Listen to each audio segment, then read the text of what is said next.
నేను ఇంకా ఇప్పటికీ ఒకటే నమ్మేది, ఖచ్చితంగా ఈవీఎం మ్యానిపులేషన్స్ అయితే జరిగాయని నేను పూర్తిగా కూడా నమ్ముతాను. ఇది దేశవ్యాప్తంగా కూడా జరిగాయని పూర్తిగా నమ్ముతున్నాము. సో అదేవిధంగా ఎందుకంటే ఐ బిలీవ్, నాకు మా ధర్మవరం ప్రజల మీద వాళ్ళ మీద నాకు పూర్తిగా నమ్మకం ఉంది. సో ఖచ్చితంగా మంచిగా జరిగి ఉంటుంది, మంచిగా చేసి ఉంటారు అనేది నమ్మకం ఉంది. So end of the day దీంట్లో ఎట్లుందంటే చట్టాలు ఆ విధంగా ఉన్నాయన్నమాట. ఒకసారి ఎలక్షన్ ఇది అయిపోయిన తర్వాత నువ్వు నేనేం చేసలేదు. కానీ ఈరోజు ఒంగోలులో జరిగిన దాన్ని బట్టి ఇలాంటి అనుమానాలు మరింత బలంగా వస్తున్నాయి. ఎందుకంటే ఎక్కడైతే ఆ గతంలో ఏ ఈవీఎంలు జరిగినాయి అవి ఎంచండి అయ్యా, ఆ వివిప్యాట్లు ఎన్ని పన్నాయి ఇవన్నీ పన్నాయి అవి ఎంచండి అంటే అవి అన్ని తీసేసి కొత్తగా మళ్ళీ ఈవీఎంస్ ఎంచడం అంటే ఖచ్చితంగా ఏదో ఒక మ్యానిపులేషన్స్. ఇంతవరకు ఫామ్ 20 కూడా అప్లోడ్ చేయలేదంటే, ఎందుకంటే ఇప్పటికీ 49 లక్షల ఓట్లు వేసిన దానికంటే ఎంచినది ఎక్కువగా ఉన్నాయని కూడా వస్తోంది. కాబట్టి డెఫినెట్ గా ఇవన్నీ కూడా క్యాలిక్యులేట్ చేసుకోవాల్సిన ఆవశ్యకత ఉందని చెప్పేసి ఐ బిలీవ్ స్ట్రాంగ్లీ. సో ఏదానికైనా సరే కాలమే సమాధానం చెప్తుంటది. బట్ నేను దీని మీద కూడా different section of the people తో మాట్లాడుతున్నాను, అందరితో కూడా మాట్లాడి దీని మీద ఏ విధంగా ఒక సొల్యూషన్, ఎందుకంటే ఇది ప్రజాస్వామ్యానికి పెద్ద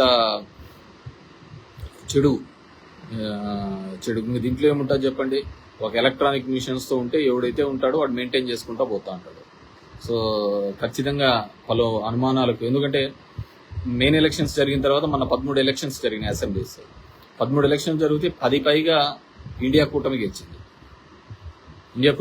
10 సంవత్సరాల తర్వాత ఏం పెద్ద ఘనకార్యాలు జరిగినాయని చెప్పేసి మళ్ళీ ఓటు వేస్తున్నారనేది కూడా మనం చూసుకోవాల్సిన విషయం, ఆలోచించుకోవాల్సిన విషయం. ఈ రోజు పేపర్లలో అదే చూస్తున్నాం. ఇంకా ఇప్పటికీ వైసీపీ అధికారులే ఉన్నారు, ఇప్పటికీ వైసీపీ వాళ్ళదే చెప్పాడు. దీంట్లో వైసీపీ అధికారులు టీడీపీ అధికారులను ఎక్కడా ఉండరు, వాళ్ళ అధికారులు మాత్రమే.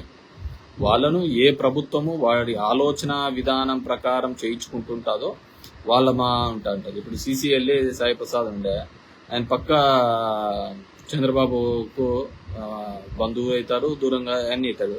కానీ సిసిఎల్ఏ లాంటి కీలకమైన పోస్ట్ ఇవ్వడం జరిగింది. ల్యాండ్ టైటిలింగ్ యాక్ట్ అనేది ఏదైతే అందరూ విమర్శలు గురిపిస్తున్నారో ఆ టైటిల్ యాక్ట్ లో కీలకంగా ఉండేది కూడా ఆయనే మళ్ళీ. సో అలా ఉండదు.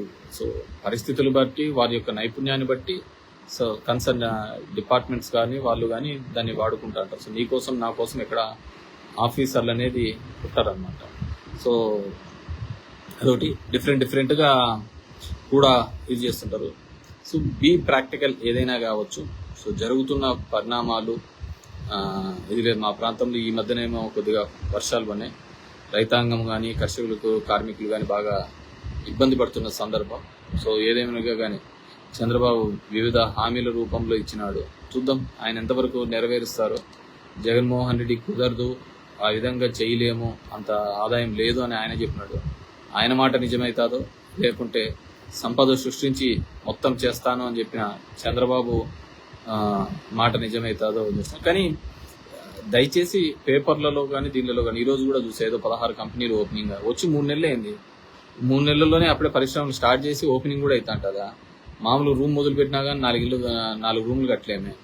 సో అప్పుడు జగన్మోహన్ రెడ్డి గారు స్టార్ట్ చేసినది ఇప్పుడు ఓపెనింగ్కి వచ్చే కార్యక్రమం. సో డెవలప్మెంట్ అనేది it's a continuous process.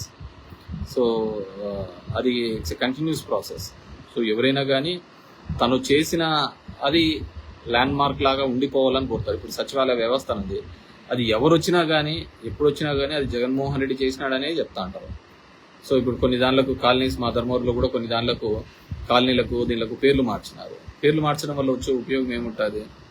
So దానివల్ల ఏంటంటే వాళ్ళు కట్టలేరు కాబట్టి మనం కట్టిన దానిలకు పేర్లు మారుస్తూ అంటారు.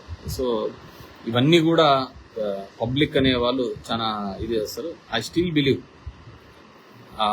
నేను ఇంకా ఇప్పటికీ ఒకటే నమ్మేది, ఖచ్చితంగా ఈవీఎం మ్యానిపులేషన్స్ అయితే జరిగాయని నేను పూర్తిగా కూడా నమ్ముతాను. ఇది దేశవ్యాప్తంగా కూడా జరిగాయని పూర్తిగా నమ్ముతున్నాము. సో అదేవిధంగా ఎందుకంటే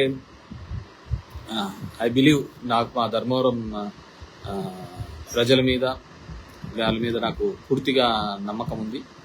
సో ఖచ్చితంగా మంచిగా జరిగి ఉంటుంది, మంచిగా చేసి ఉంటారు అనేది నమ్మకం ఉంది. So end of the day దీంట్లో ఎట్లుందంటే చట్టాలు ఆ విధంగా ఉన్నాయన్నమాట. ఒకసారి ఎలక్షన్ ఇది అయిపోయిన తర్వాత నువ్వు నేనేం చేసేలేదు. కానీ